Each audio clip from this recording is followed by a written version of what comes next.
그것은 어깨 높이 4m에 최대 10톤에 이르는 거대한 매머드다. 그에 비하면 인간은 작고 볼품없는 존재. 매머드에 대적하는 것 자체가 무모해 보일 정도다. 그러나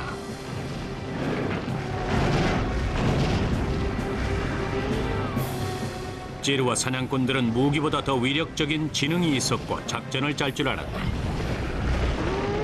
매머드가 협곡으로 도망쳐오리라 예상하고 최후의 선물을 준비하고 있는 것이다. 찌르와 몰입꾼이 매머드를 유인하면 협곡에서 지렛대를 이용해서 뒤처지는 놈을 잡는다. 이것이 찌르의 전략이었다.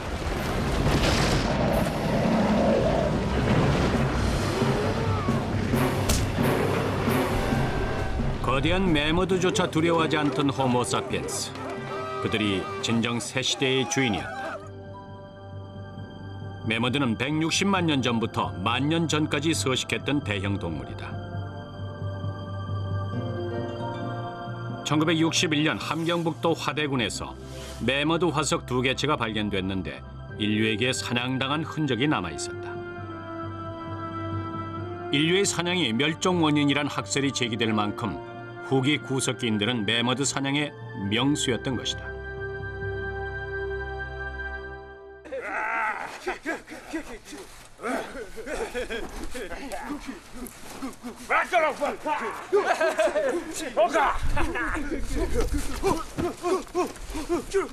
승리감이 도취돼 사냥에서 돌아오던 찌루 무리가 눈 속에서 뭔가를 발견했다.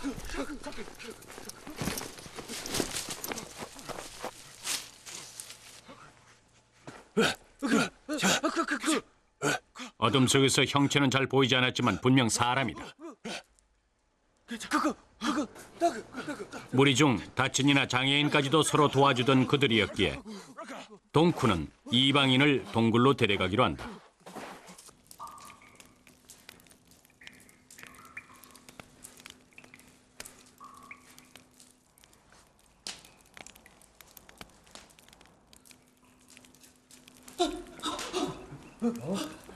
살아났다는 희열보다 이방인은 눈앞에 펼쳐진 풍경을 믿을 수가 없다.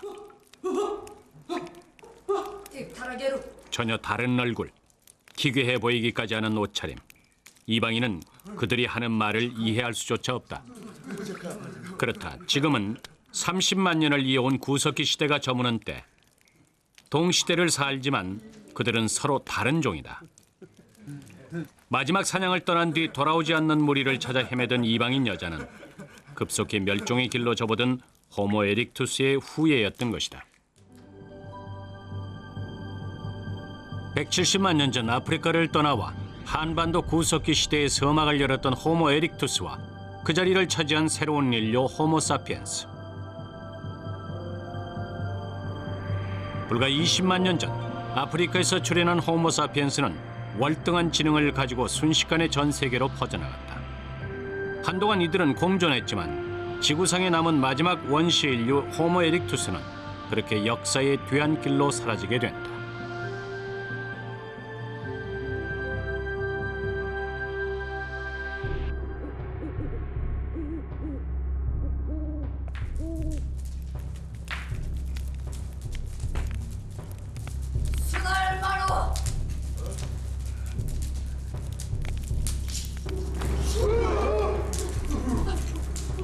찌루가 사냥을 이끄는 지도자라면 무녀는 신성한 의식을 주재하고 하늘과 인간을 이어주는 범접할 수 없는 존재다. 사냥의 시기와 성공을 점쳤던 무녀. 그녀가 내민 주머니엔 환각 성분이 든 버섯이 들어있다. 무리는 매머드를 바로 눈앞에 둔 것처럼 흥분에 휩싸인다.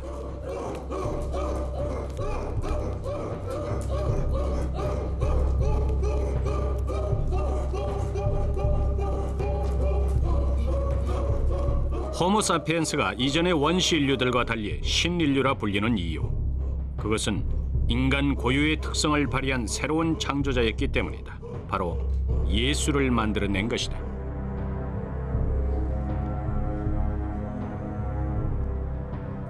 보고 듣고 느낀 것을 형상화해서 표현한 인류 최초의 그림.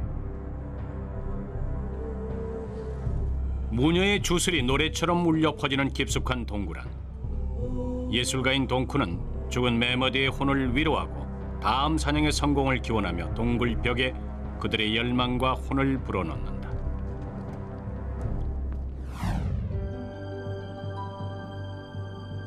아직 한반도에선 동굴 벽화가 발견되지 않았지만 석회암 동굴이 많은 유럽에선 100여 개의 동굴 벽화가 발견되고 있다.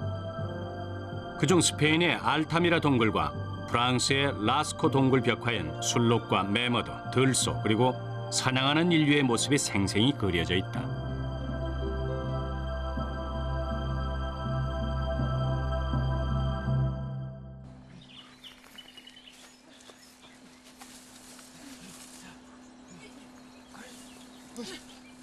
동쿠는 이방인 여자에게 차수란 이름을 붙여줬다.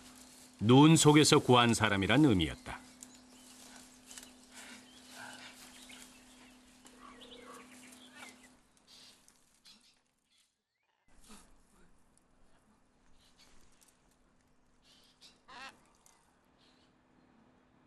무리에게 이방인 여자는 말도 알아듣지 못하고 낯설다 못해 못생긴 외모였다. 하지만 섬세한 성격에 호기심이 많던 동쿠는 여자에게 연민을 느꼈다. 여자 역시 새로운 무리의 짝짓기 방식을 알지는 못했지만 먹여주고 보호해주는 동쿠를 자신의 남자로 받아들였다.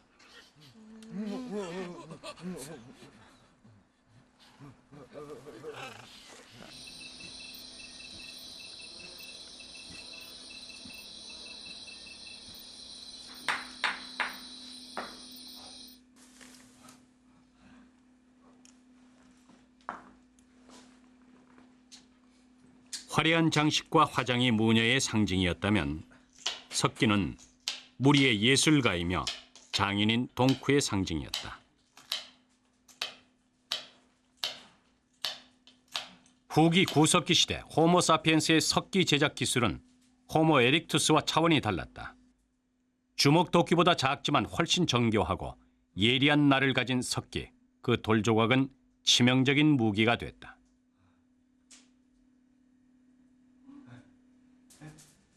그 차이가 생존과 멸종을 가른 키워드가 된 것을 여자는 알지 못한다.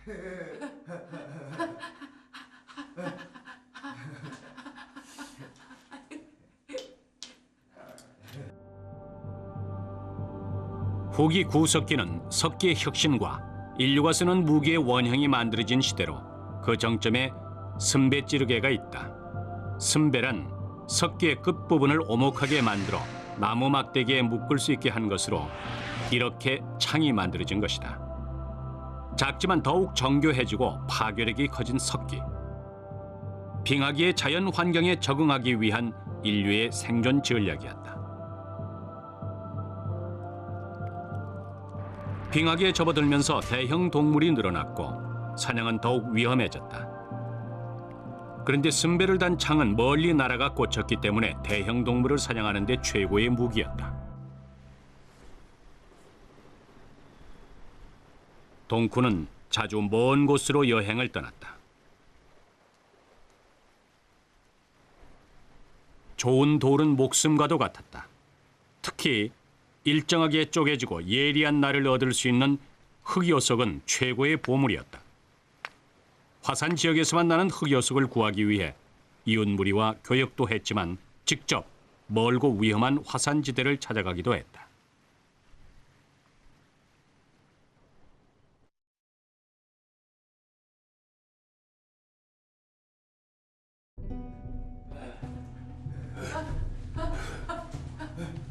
무리에겐 여자가 이방인이었지만 여자에겐 그들이 이방인이었다. 온통 이해할 수 없는 것 투성이지만 매번 여자에게 두려움과 놀라움을 주는 건 바로 불이었다.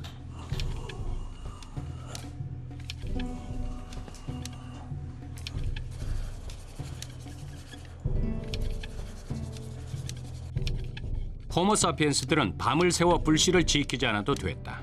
자연이 주지 않아도 필요할 때 언제든지 나무를 마찰시켜 불씨를 얻었다.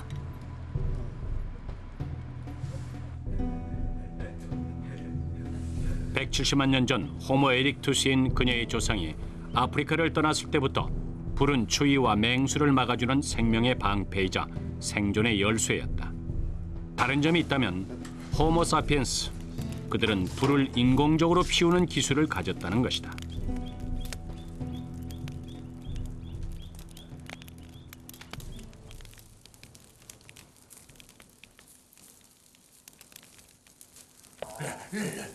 화덕은 찌루 무리에게도 생활의 중심이다. 고기를 나눠 먹고 생각을 나누면서 공동체는 점차 복잡해지고 각자의 역할도 생겨났다.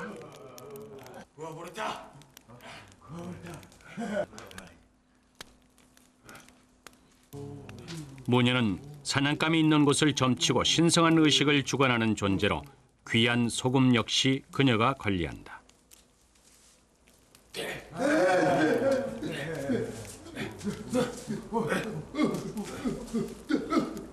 생명의 유지를 위해서 소금이 없어서는 안 된다는 사실을 그들은 경험을 통해 알고 있다. 그들의 사냥감인 거대한 매머드 역시 소금을 찾아 시베리아에서 한반도까지 들어온 것이다. 적극적으로 자연과 싸우고 살아남아 무리를 번창시킨 그들. 하지만 거스를 수 없는 자연의 법칙이 존재했다. 동쿠와 이방인 여자 사이에는 미래가 없었다. 그 이유는 인류 진화의 비밀에 숨어 있다. 500만 년 전 원시 인류부터 시작해 이어진 진화의 여정. 그것은 일직선으로 이어진 것이 아니라 서로가 전혀 다른 종으로 수많은 변종과 아종이 나타나 사라지며 완성된 불연속적인 과정이다. 에릭투스란 종과 사피엔스라는 종 역시 서로 다르며 그것은 곧 서로 교배해서 후손을 낳을 수 없다는 뜻이다.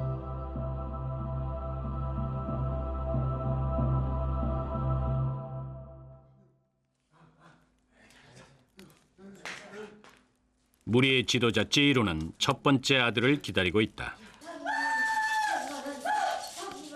좌식 분만은 선사시대의 전통적인 분만법으로 여자들은 골반 직경을 최대한 넓혀서 출산의 고통을 덜 수 있는 자세를 본능적으로 알았다. 순산을 위해서 주술을 외던 무녀는 날카로운 석기로 탯줄을 자르고 아이를 받아낸다.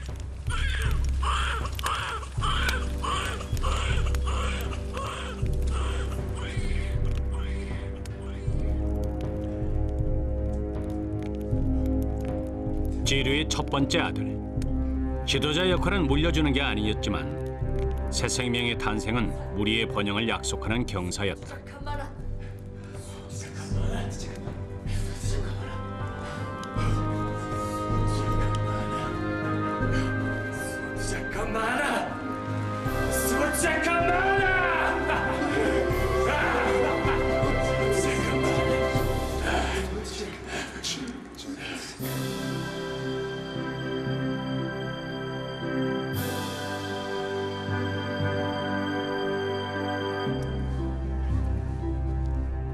모든 식물과 동물을 품어 키우는 대지는 그들에게 생명의 근원이자 숭배의 대상이었다.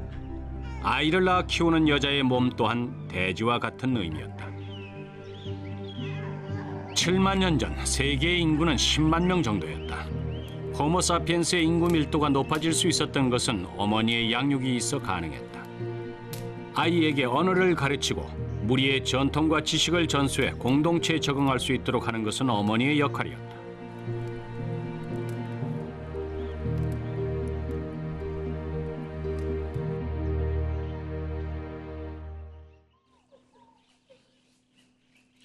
찌르의 여자 야누는 남자들이 사냥을 하는 동안 채집과 육아를 맡는다. 이런 역할 분담은 임신한 여자나 어린아이의 생존율을 높이는 데 크게 기여했다.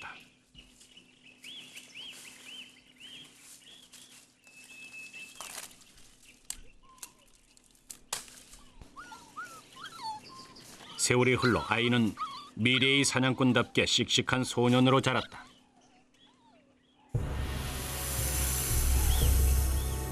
하지만 아무리 교육을 받아도 숲은 어린 소년이 알지 못하는 수많은 위험이 도사린 곳이다.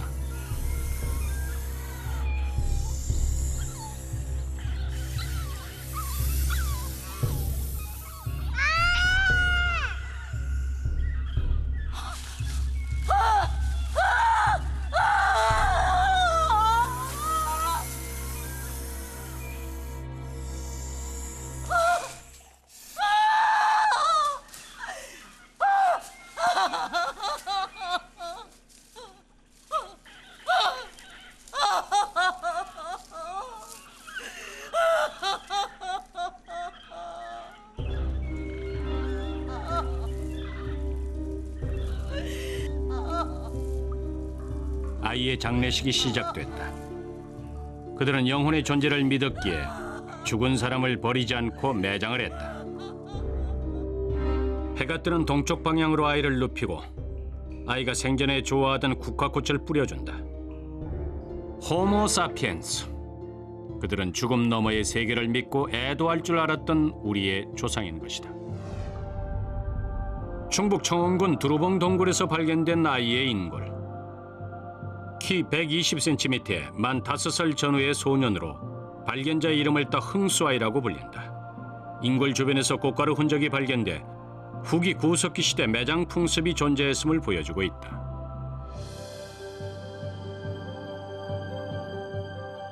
지금으로부터 만년 전, 마지막 빙하기가 끝나고 지구는 변하기 시작한다. 날씨가 따뜻해지면서 해수면은 100m 이상 급격히 상승하기 시작한다. 육지였던 서해는 바다가 되고 한반도는 대륙과 분리돼서 오늘날의 지형으로 완성된다. 그리고 신석기 시대의 서막이 열리게 된다.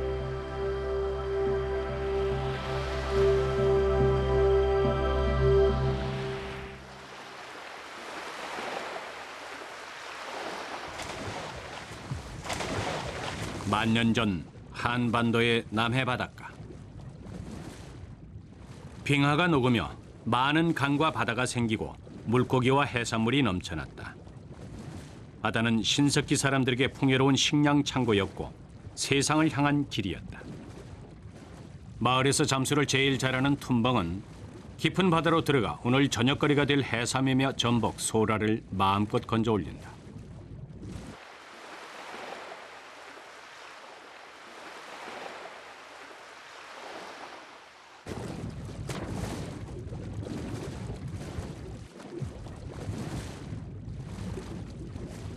그러다 툰벙이 바닷속에서 무언가 발견해서 동생에게 가져간다. 투박하게 깎인 돌 조각 하나. 형제는 모를 것이다. 그 주먹 도끼가 이젠 바닷속에 가라앉은 멀고 먼 인류의 과거라는 것을.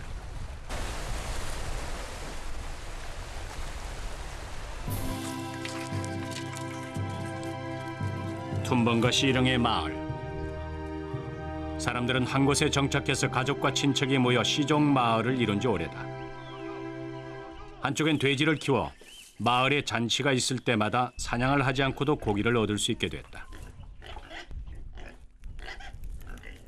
툰벙은 돌아오자마자 자신이 키우는 개를 찾는다.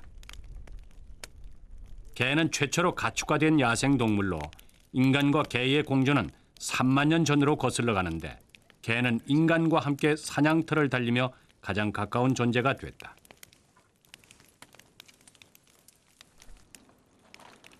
시령과 툰벙은 이 시종 마을의 촌장의 아들로 누구보다 솜씨 좋은 어부이자 용감한 사냥꾼들이다.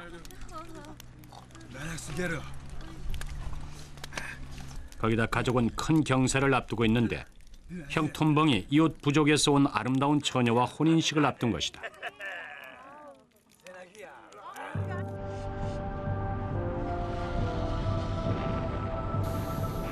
한라산은 2만 년 전까지 뜨거운 용암을 쏟아내던 살아있는 불의 산이었다. 용암은 식으면서 한반도 호모사피엔스의 역사를 새겨놓았다.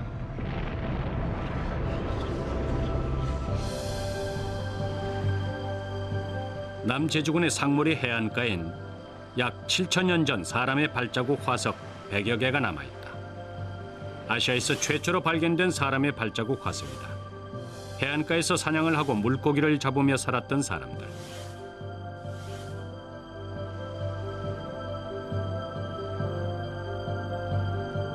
한반도 신석기의 미스터리는 농업혁명이 없었다는 것이다.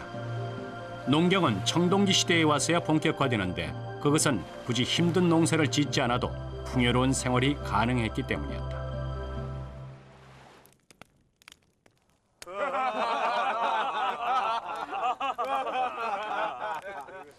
마을의 촌장 뿌다가 시족회의를 소집했다. 곧 혼인식을 치룰 아들 툰벙의 새 움집을 짓기 위해서다. 땅을 파 기둥을 세우고 가죽과 마른 풀로 지붕을 만든 움집은 이들이 동굴의 이동 생활을 멈추고 정착을 했다는 것을 의미한다. 또한 가죽이 생겨났다는 사실을 보여주는 증거이기도 하다. 그런데 움막의 중심 화덕 때문에 큰 사건이 생기기도 한다. 화덕의 불씨가 지붕에 옮겨 붙으면 순식간에 대형 화재로 이어지는 것이다.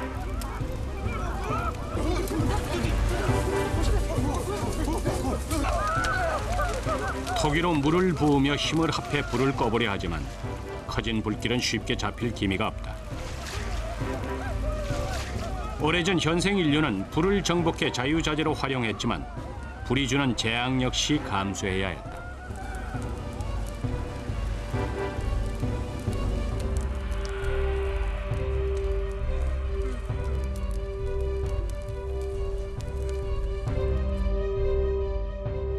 신석기 마을에서 화재는 흔한 일이었다. 불에 탄 움막의 흔적은 오늘날까지 남아 발굴되고 있다.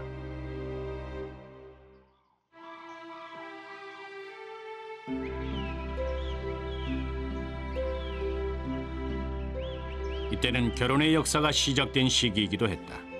tum번과 혼인식을 치룰 다랑은 이웃 부족 처녀다. 시종 마을은 혈연으로 이루어졌기 때문에 마을 사람끼리 혼인할 수 없었다. 당시부터 근친혼은 금기시된 일이었다. 이제 아내와 남편으로 맺어져 그들의 움막을 짓고 새로운 가족으로 태어날 것이다.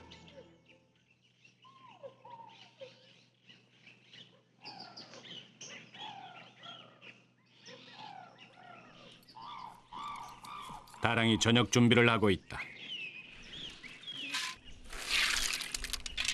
이들의 또 다른 주식은 바로 도토리다. 빙하기가 끝난 후 한반도엔 참나무류의 화렵수림이 무성했다.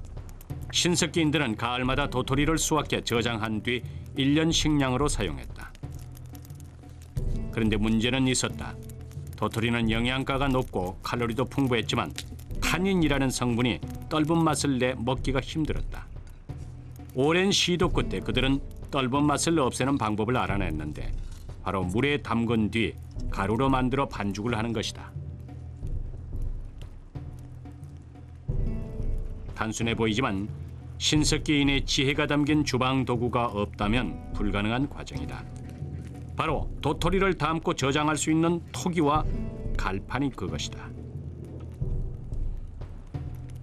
구수하게 익어가는 신석기 시대 도토리 쿠키 요리는 놀랍게도 만년이 지난 오늘날 강원도 일부 지역에 여전히 남아있다.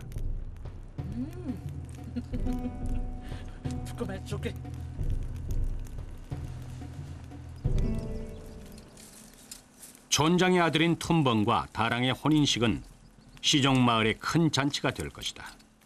달이 차오르는 보름날 전까지 새 신랑과 신부에게 살림을 장만해 주기 위해 온 마을 사람들이 토기 제작소로 모였다.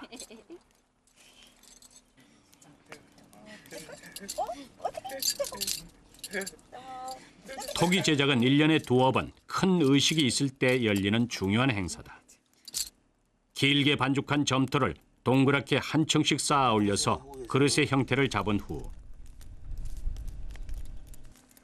돌로 문질러 표면을 매끄럽게 다듬어준다. 그리고 시족의 전통과 상징을 담은 무늬를 새기는데 이 마을에선 빗살 무늬를 넣었다.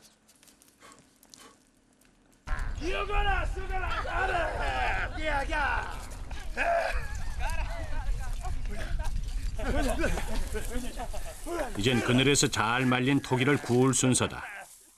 마을 한가운데 얕은 구덩이를 파 야외 가마를 만들고 땔감과 토기를 함께 넣어서 불을 지펴 굽게 된다. 토기는 농경의 시작보다 더 확실한 신석기 시대의 시작을 알리는 기준이 된다. 그만큼 토기는 인류 문명의 중요한 발명품이기 때문이다. 토기를 불에 굽는 것은 인간이 의도적으로 화학 변화를 일으킨 최초의 혁명이었다. 토기는 음식의 저장과 요리를 가능케 했고 더불어 정착 생활의 상징이 됐다. 깨지지 않는 토기를 만들기 위해서 모래나 조개 껍질 같은 보강제를 넣기도 했지만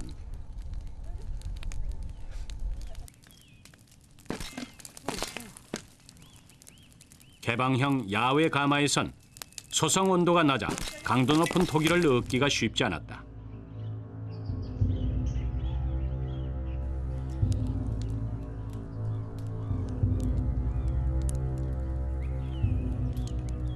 토기에도 유행이 있었다. 더 강하고 아름다운 토기를 만들고 싶은 열망.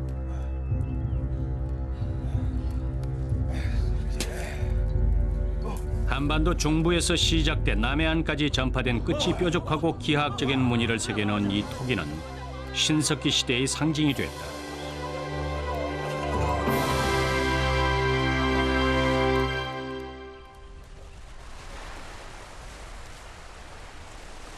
툰번가 시령에게 바다는 삶의 터전 그 이상의 의미다. 꿈의 공간이었고 무엇보다 고래의 땅이었다.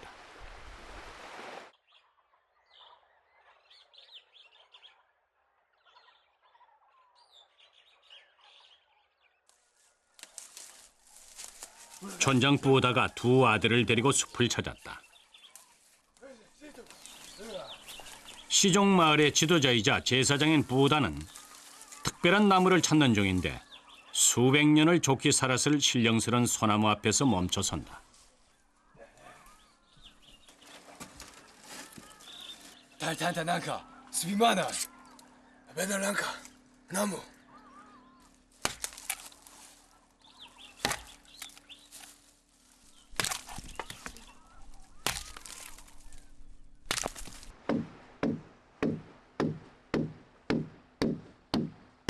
해와 달이 몇 번이나 바뀌었는지 알지 못한 채 형제는 작업에 열중한다.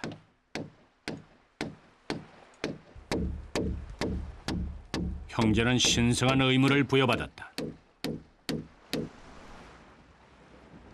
단단한 나무를 불에 태운 뒤 수치된 부분을 도끼로 깎아내고 깎아내기를 수백 번.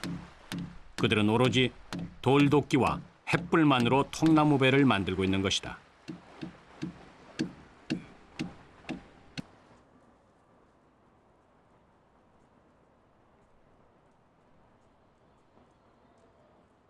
(2005년) 경남 창녕의 비봉리 유적에서 통나무 배 한 척이 발견됐는데 무려 8,000년 전 것으로 한반도에서 발견된 최초의 배이자 가장 오래된 배다.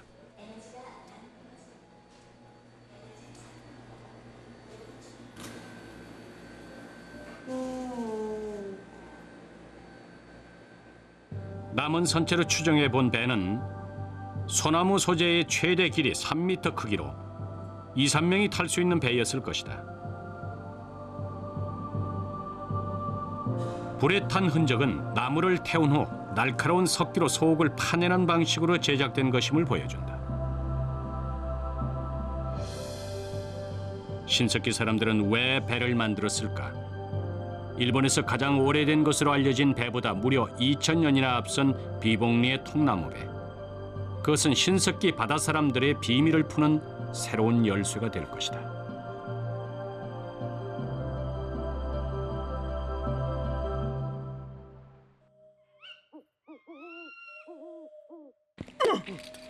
하리무 나만달.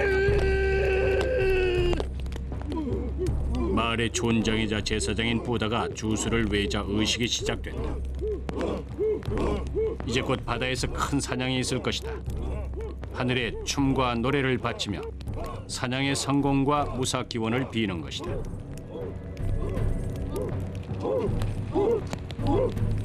그들의 먼 조상부터 시작된 의식은 축제였고 최고의 예술 활동이었다. 때론 너그럽지만 때론 잔혹한 자연의 위력은 경외의 대상이었다.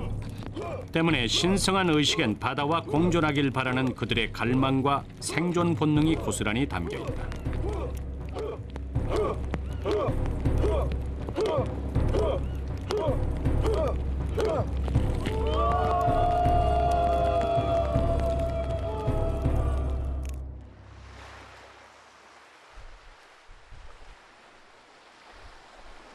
며칠째 망을 보던 시령에게 드디어 신호가 온다.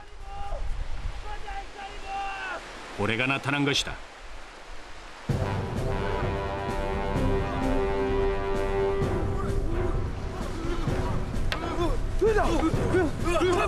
고래 사냥은 이제 시간과의 싸움이다. 녀석이 먼 바다로 도망치기 전에 승부를 해야 한다.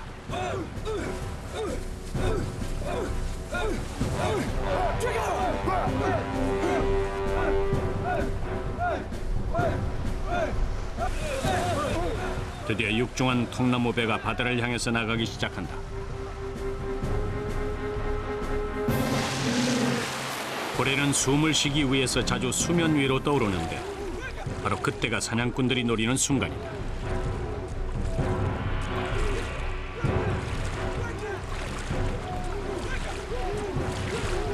거대한 고래의 저항에 부딪히거나 배가 뒤집히는 사고도 빈번해 고래 사냥은 목숨을 건 위험한 도박이기도 했다.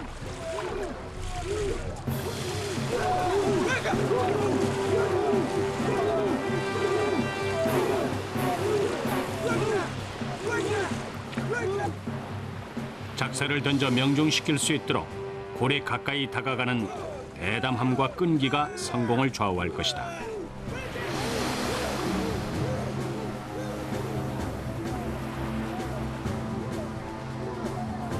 마을 최고의 작살잡이 시렁이 드디어 큰 숨을 들이쉬고 순간을 노린다.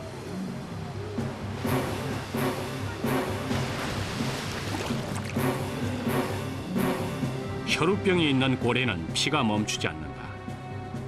조그만 작살로 고래를 잡을 수 있는 비밀이 바로 거기에 있다. 거대한 고래를 잡은 툰번과 시렁 형제의 무용담은 부족의 전설이 돼 후손들에게 전해질 것이다.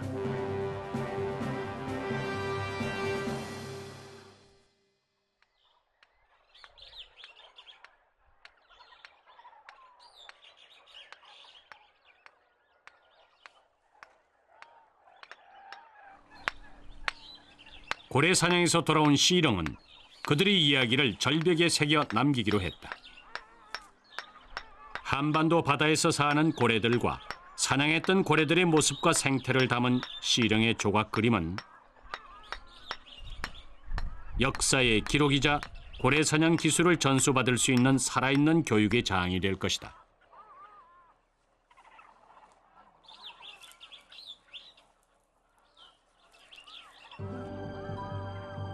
울산에서 발견된 방구대 암각화는 인류 최초의 고래잡이 기록이다.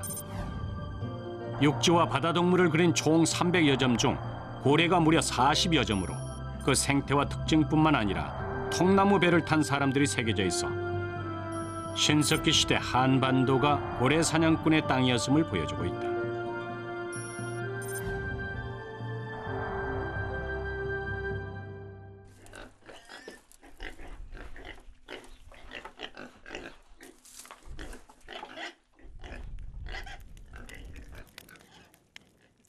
혼인식을 앞두고 가락바퀴로 실을 뽑고 부드럽게 무드질한 사슴 가죽을 바느질해서 새 옷을 짓고 있다. 그들에게 옷은 단순히 보호의 기능을 넘어 부족의 전통과 아름다움을 표현하는 것이었다. 더 이상 이들은 원시인이 아니었다.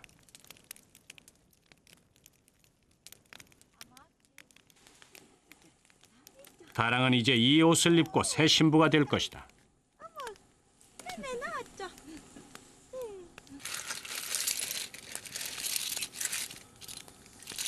새 신부를 위한 장신구도 준비됐다. 발굴된 신석기 시대의 장신구 유물은 이들이 화려한 치장을 즐겨 했다는 것을 보여준다. 귓볼을 뚫어서 둥근 귀걸이를 다는 것은 신부의 표식이었다.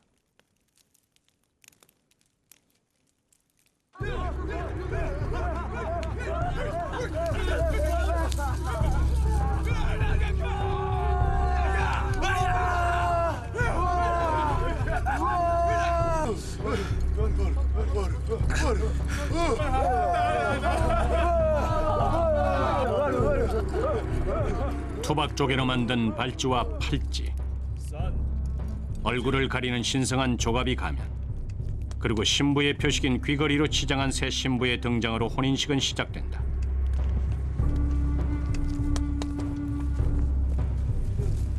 잔칫날인 만큼 술도 준비됐다. 벌꿀로 빚은 귀한 술을 신랑과 신부가 나눠 마시는 것은 남편과 아내로 맺어졌음을 하늘에 알리는 의식이었다.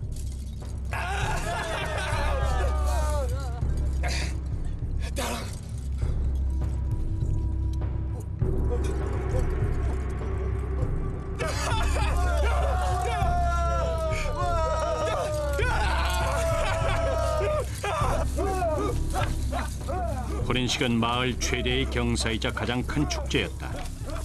온 마을 사람들이 배부르게 음식과 술을 나눠 먹으며 새 신랑에겐 풍성한 사냥감을, 새 신부에겐 다산을 기원하는 춤과 노래를 바치며 축제는 밤이 새도록 이어졌다.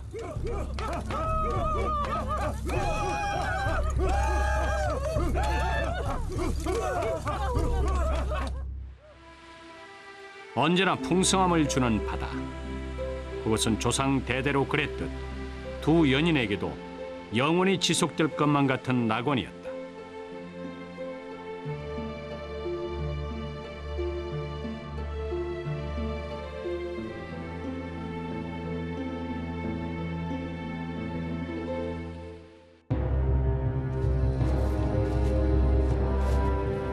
모두가 잠든 깊은 밤.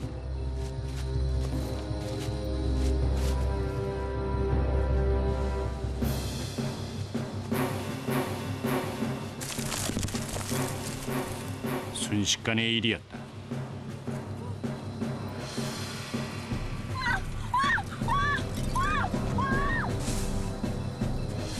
약탈자들은 평화롭게 잠든 뿌다 부족을 습격해서 여자를 훔치고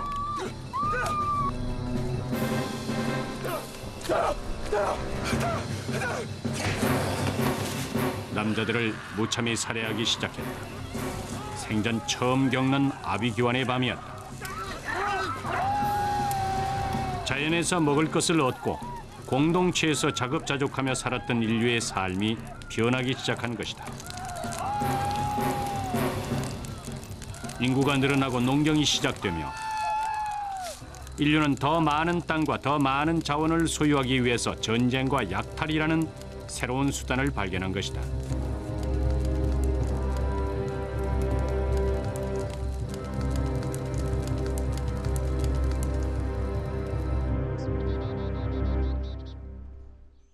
소박한 평화를 누렸던 뿌다의 시종 마을은 하룻밤 사이 폐허로 변해버렸다.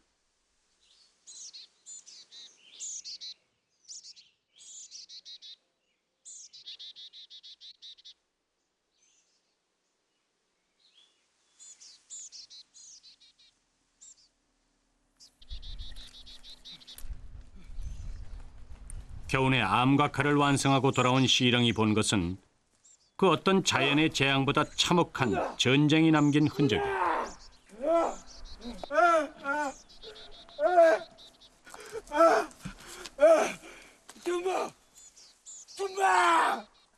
함께 바다를 누비며 꿈을 나누던 형제는 차디찬 죽음에 대해서 그를 기다리고 있었다.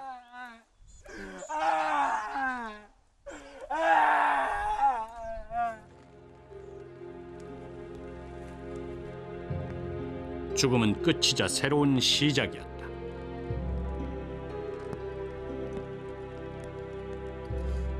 유일한 생존자이자 뿌다 부족의 마지막 혈통 시령은 살아있을 때 두 사람의 사랑이 죽어서도 이어지길 바라는 마음에 툰번과 다랑을 함께 묻었다.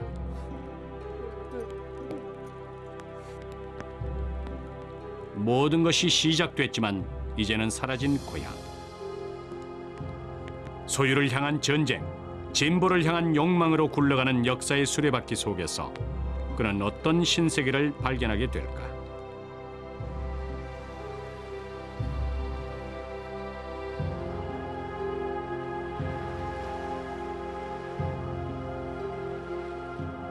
때론 자연과 싸웠지만 슬기롭게 공존했던 신석기 시대의 두 연인은 손을 마주 잡은 채 수천 년의 시공을 뛰어넘어 우리 앞에 나타났다.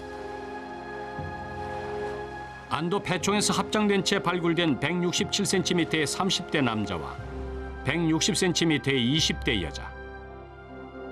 그들의 유전자는 불과 수천 년 만에 기적과도 같은 문명을 창조해 오늘 우리에 이르렀다.